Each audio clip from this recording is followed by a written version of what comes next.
Welcome. Welcome back to Read Aloud. This is Chapter 7 of The Right of Nations to Self-Determination on the resolution of the London International Congress of 1896. And this is Read Aloud. A summary of the chapter. Lenin discusses how the debates on the right of nations to self-determination and the subsequent resolution agreed to at the London International Congress of 1896 informed the resolution adopted by the Conference of Russian Marxists in 1913. Lenin begins with the resolution of the London International Congress and lays out the different arguments put forth at the time, including Rosa Luxemburg's point of view, vis-a-vis the Polish socialists should not, quote, the Polish socialists should not demand independence for Poland. This point of view entirely precludes the proclamation of the right of nations to self-determination. It was likewise defeated in the International. Rosa Luxemburg, in her article, actually quotes the text of the resolution on the national question, yet, quote, does not venture to state openly whether she regards the above resolution as correct or erroneous, as Lenin says, adding, Rosa is, quote, trampling upon the resolution of the International of such an important fundamental issue, the right of nations to self-determination, including secession, calling to the forefront the beginning of, quote, bourgeois democratic resolutions in Eastern Europe and Asia, which is leading to the formation of independent proletarian parties. The task of these parties with regard to the national policy must be twofold: recognition of the right of all nations to self-determination, then a close, unbreakable alliance in the class struggle of the proletarians of all nations in a given state. Chapter 7. The Resolution of the London International Congress, 1896. This resolution reads, this Congress declares that it stands for the full right of all nations to self-determination, expresses its sympathy for the workers of every country now suffering under the yoke of military, national, or other absolutism. This Congress calls upon the workers of these countries to join the ranks of the class-conscious, understand their class interests, workers of the whole world in order jointly to fight for the defeat of international capitalism and for the achievement of the aims of international social democracy.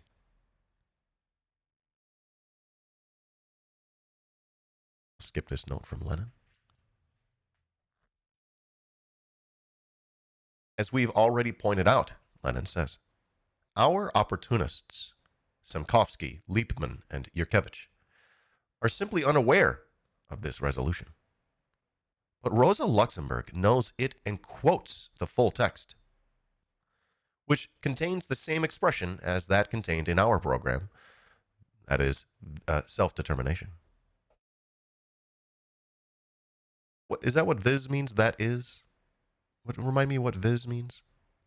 I can't remember. How does Rosa Luxemburg remove this obstacle from the path of her original theory? Oh, quite simply. The whole emphasis lies in the second part of the resolution, its declarative character. One can refer to it only by a mistake. The second part, calling upon the workers of all countries to join the ranks of the class-conscious workers of the whole world in order to jointly fight for the defeat of international capitalism and for the achievement of the aims of international social democracy, leaves out the first part, declaring that it stands for the full right of nations to self-determination.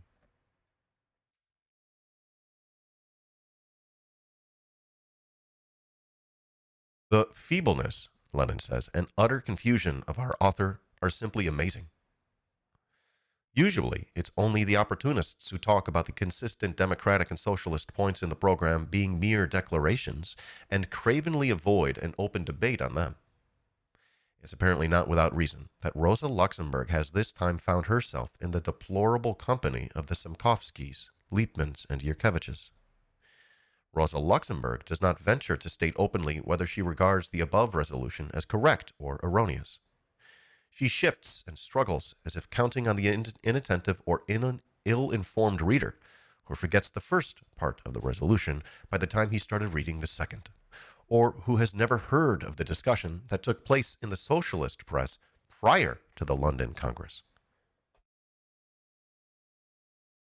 Rosa Luxemburg is greatly mistaken, however, if she imagines that, in the sight of the class-conscious workers of Russia, she can get away with trampling upon the resolution of the International on such an important fundamental issue, without even deigning to analyze it critically. So it's a pretty serious charge here. Trampling upon the resolution of the International on a fundamental issue.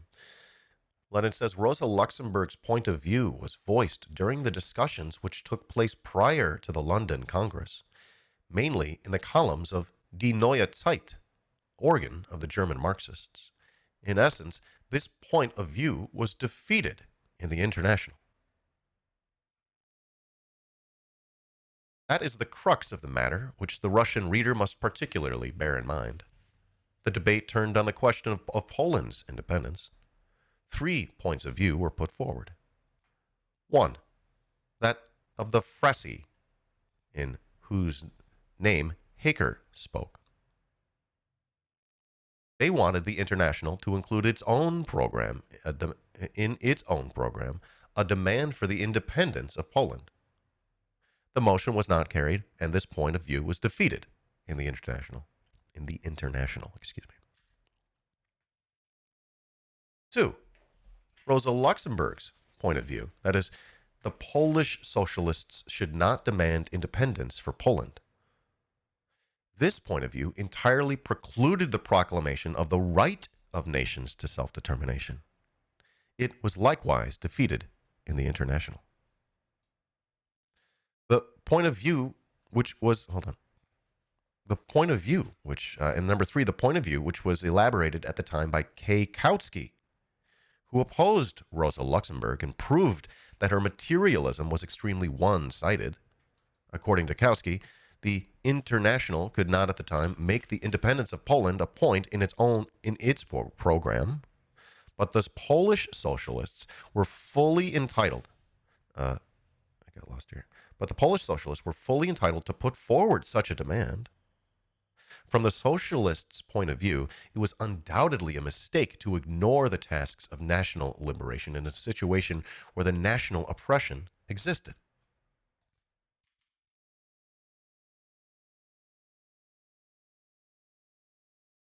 The International's resolution reproduces the most essential and fundamental propositions in this point of view. On the one hand, the absolutely direct, unequivocal recognition of the full right of all nations to self-determination. On the other hand, the equally unambiguous appeal to the workers for international unity in their class struggle.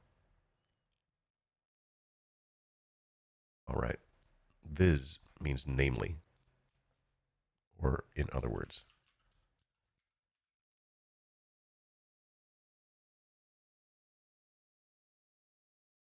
He says the International's resolution. Oh, I already read that. We think that this resolution is absolutely correct, he says, and that to the countries of Eastern Europe and Asia at the beginning of the 20th century, it is this resolution, with both its parts being taken as an integral whole, that gives the only correct lead to the proletarian class policy in the national question.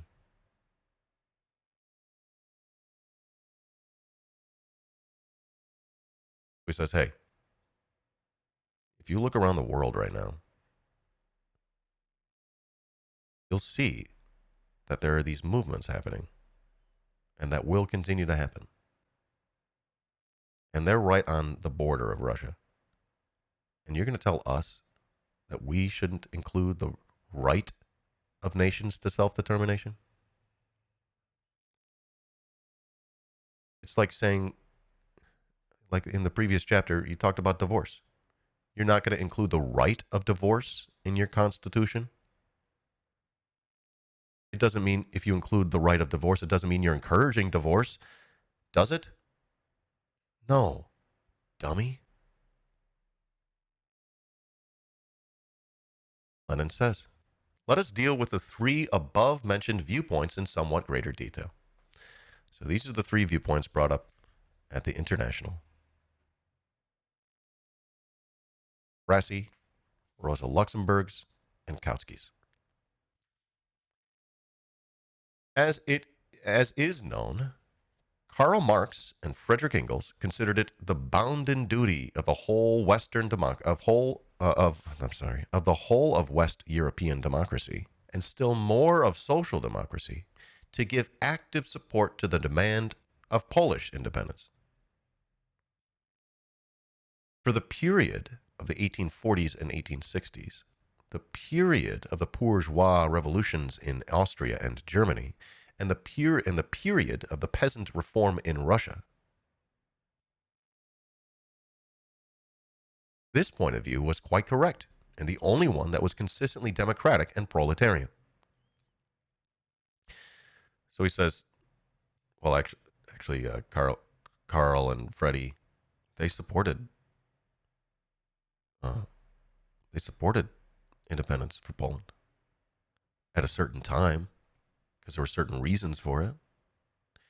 He says, so long as the masses of the people in Russia and in most of the Slav countries were still sunk in torpor, so long as there were no independent mass democratic movements in those countries, the liberation movement of the gentry in Poland assumed an immense and paramount importance from the point of view not only of Russian, not only of Slav, but of European democracy as a whole. I'd like to add some context here. Lenin is referring to the Polish National Liberation Insurrection of 1863 to 1864 against the yoke of the Tsarist autocracy. The original cause of the rising was the Tsarist government's decision to carry out special recruitment aimed at removing the revolutionary-minded youth en masse from the cities. At first, the rising was led by a central national committee formed by the petty nobles party of the Reds in 1862. Its program demanded national independence for Poland, equal rights for all men in the land, irrespective of religion or birth, transfer to the peasants of the land titled by them with full right of ownership and without redemption payments, abolition of the corvée, and I can't remember what that is, compensation for the landlords for the alienated lands out of the state funds, etc. Attracted to the uprising diverse sections of the Polish population, artisans, workers, students, intellectuals from among the gentry, part of the peasantry and the clergy.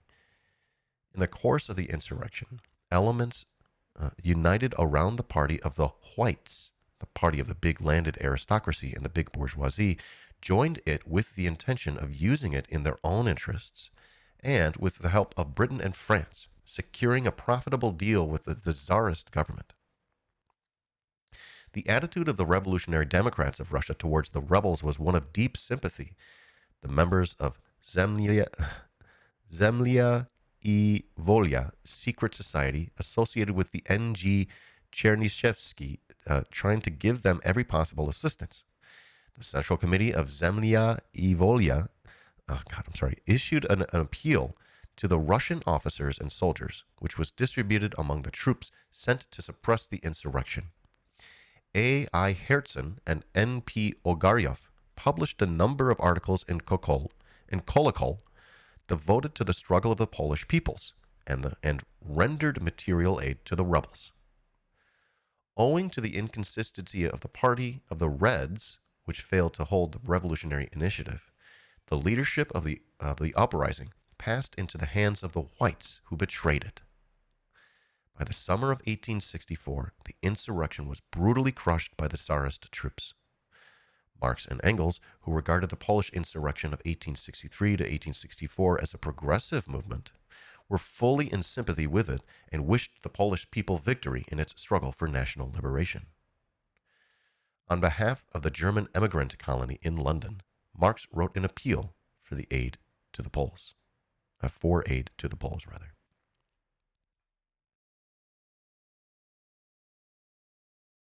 some context.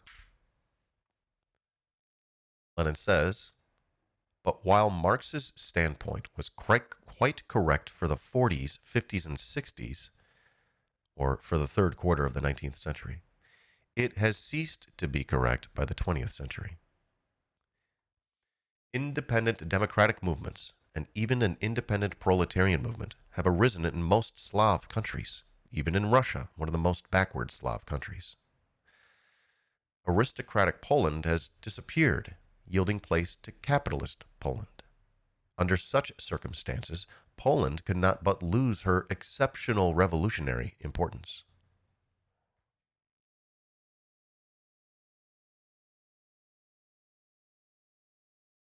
The attempt of the PSP, the Polish Socialist Party, the present-day Frasi, in 1896 to establish for all time the point of view Marx had held in a different epoch was an attempt to use the letter of Marxism against the spirit of Marxism.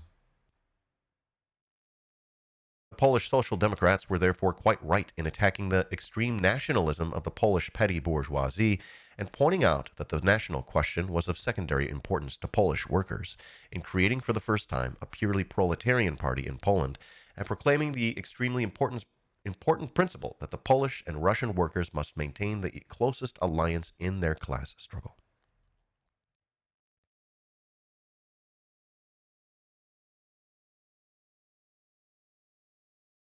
I'm going to skip this part. He says, but did this mean that at the beginning of the 20th century, the International could regard the principle of political self-determination of nations, or the right to secede, as unnecessary to Eastern Europe and Asia? This would have been the height of absurdity, and theoretically tantamount to admitting that the bourgeois democratic reforms of the Turkish, Russian, and Chinese states had been consummated. Indeed, it would have been tantamount in practice to opportunism towards absolutism. No, Lenin says. At a time when bourgeois democratic revolutions in Eastern Europe and Asia have begun, in this period of awakening and intensification of national movements and of the formation of independent proletarian parties, the task of these parties with regard to national policy must be twofold. Recognition of the right of all nations to self-determination. Since bourgeois democratic reform is not yet completed, and since working class democracy consistently, seriously and sincerely, and not in a liberal Kokoshkin fashion, fights for equal rights of nations. Then, a close, unbreakable alliance in the class struggle for the proletarians of all nations in a given state, throughout all the changes in its history, irrespective of any shaping of the irrespective of any reshaping of the frontiers of the individual states by the bourgeoisie.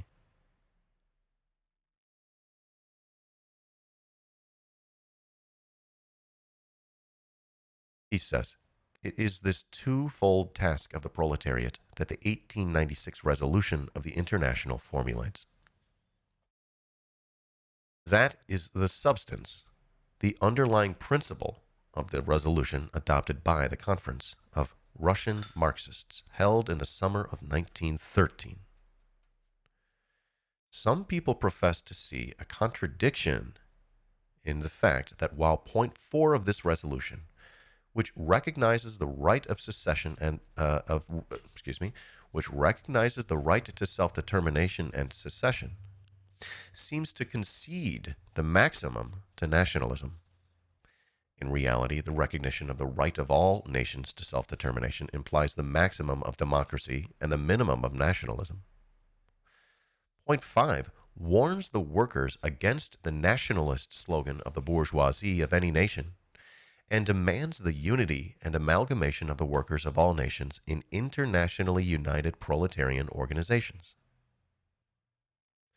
But this is a contradiction only for extremely shallow minds, which, for instance, cannot grasp why the unity and class solidarity of the Swedish and Norwegian proletariat gained when the Swedish workers upheld Norway's freedom to secede and form an independent state.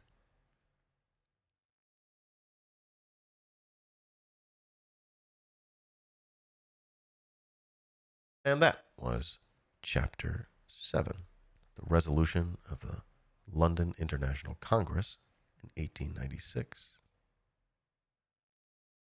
We discussed how the debates on the right of nations to self-determination and the subsequent resolution agreed to at the London International Congress informed the resolution adopted by the Conference of Russian Marxists in 1913.